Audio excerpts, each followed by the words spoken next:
Welcome back to Hustles Zetu. This is part 2 of our conversation on running a successful furnished or serviced apartment.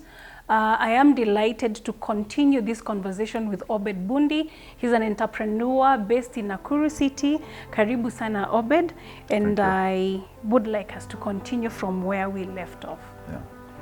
So are there challenges in renting a house for your business? Yeah, actually there are a lot of challenges, and maybe I would attribute the challenges to maybe lack of knowledge. And, because some of the property owners don't really have the know-how of how the business works and all that, the model. And some of the entrepreneurs have found themselves in problems where you've done the setup and everything. Then one morning, the landlord tells you that you need to vacate.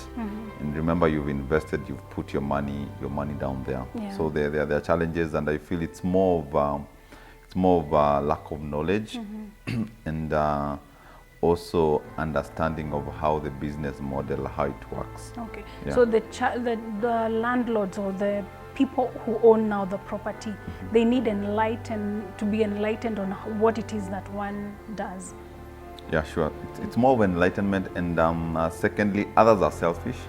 Allow me to say that. Okay. Because some see that you're making money, so they want to push you away and Come run their business. But they don't really understand it's not just about setting up a house and putting furniture. It takes a lot behind the scenes to ensure that the business is running. Okay. Yeah. Wow. So what regulations have been put in place, or would you like the government to put in place, you as somebody, as a player in the industry running furnished apartments? Yeah, so the B&Bs are like, we can call the new kid in the block when it comes to the hospitality industry. Yeah. And the government has put some regulations, but as the players in the industry feel that it's a bit too much, like the licenses that you're supposed to pay. We feel we consider ourselves home-based industries run by people who are trying to set up and all that. So there are licenses that you're supposed to pay. You're supposed to pay the county government for licenses. So when you look at that, you feel, yes, the regulation is there, but we feel we've been equated to hotels. And if you look at hotels and furnished apartments, in terms of financial strength, they are two different players in the same industry. Exactly. So we would want the government to sit down and review and check on those licenses, how much we are paying, and see if we can get an amount that would favor this group. Okay. Yeah. But you are in agreement that it is important for one to have a license for them to run their businesses. You're in agreement that it is important to do that? Yes, it's very important, and actually I'm looking at it from a very different perspective. The licenses protect you as a business person. In case anything happens in that house, at least the government knows that you are there and you are doing such kind of business. So for me, the license is a good thing. It protects the entrepreneur. So I would even encourage people out there, pay for the license.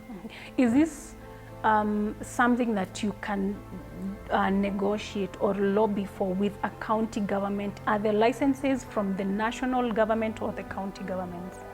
So they are both, because for TRA is national, and now for the county, for you to run a business, you also need to have the license. So they are both stakeholders, and I'm sure the laws are not meant to punish us. Yeah, they are meant to make us better. So I feel we can have a round table over a cup of coffee or tea, and then discuss about the challenges that we are going in terms of licensing.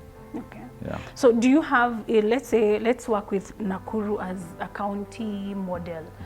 Do you have an association of now people running those businesses, and what has prevented you, or what steps are you people making to be able to lobby for better, cheaper licenses, even from the county level?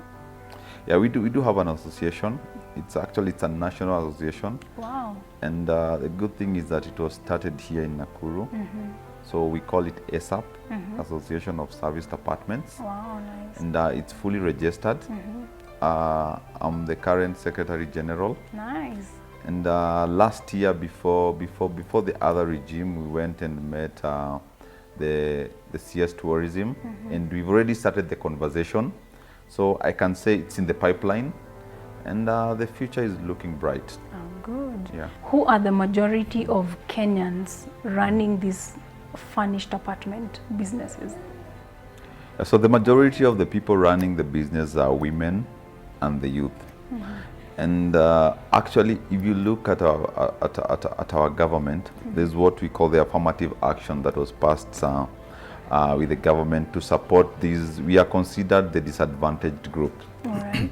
So these are the majority running the business, and that's why I would want the government to sit down and discuss and see how they can support this group. In terms of, even when government, government is the biggest consumer of, let's say, goods and services in the country. And we would also want to see government consuming our services. All right. Let's say if guys are going for conferences and all that, just like in procurement, there's a 30% affirmative action to these groups.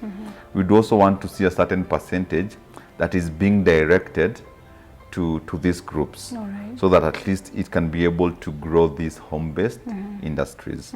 Yeah.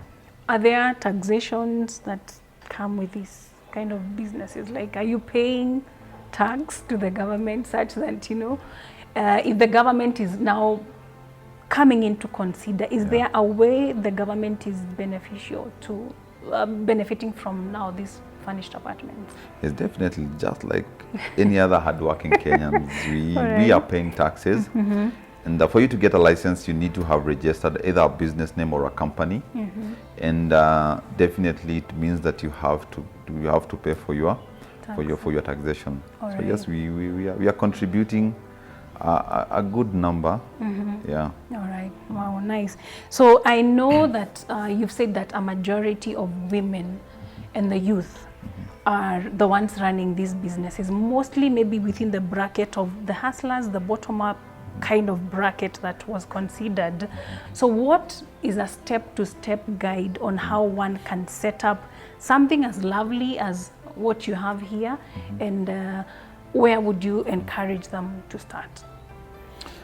So it all starts with, say that maybe you can get a dream, or you can get a vision. All right. So, but you need to have the mental picture of exactly what you want to put out there. And then secondly, there are some things that need to check. So in any business, there are things we call 5 P's of marketing. So one, you need to the first P, you need to identify the place.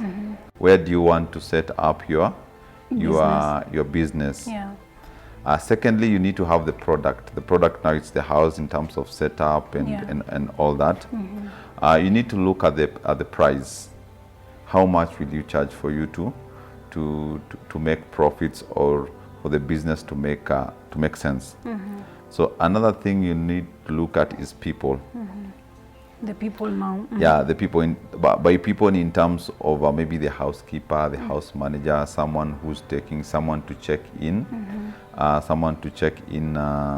the clients who are coming in. Yeah. And the last P is a promotion. How are you going to market your business, your facility? Yeah. So once you have all these 5 P's checked, then you're good to go. Nothing will stop you. Yeah. Your apartment looks very nice, Obed. So I don't know whether you'd give us a rough estimate of a cost, something, or the kind of now clientele that you target. We have one that targets the middle income. We have, and then we also have a high-end apartment for targeting high-end clients. All right. So we strive as much as possible to ensure it's all-inclusive. Yeah, that if someone wants to get a place, they'll always based on their budget. So we ensure someone gets value for their money. Wow. So Obed, what are your closing remarks? So I would just tell them, just like any other business, it's a journey. And just like Rome, it was not built in a day. Each and every day you're moving, you're moving, you're moving. And there's some lessons that you learn once you start. As long as you haven't started, you'll never understand. So I encourage each and every one of you sitting out there, come, join us, let's start, and all will be well. Thank you. So thank you very much, Obed. We do believe that you as a viewer have been enlightened on how to run a successful furnished apartment business in Kenya. We want to thank you for your time. My name is Eunice Njeri. This is Hustles Zetu, winning together.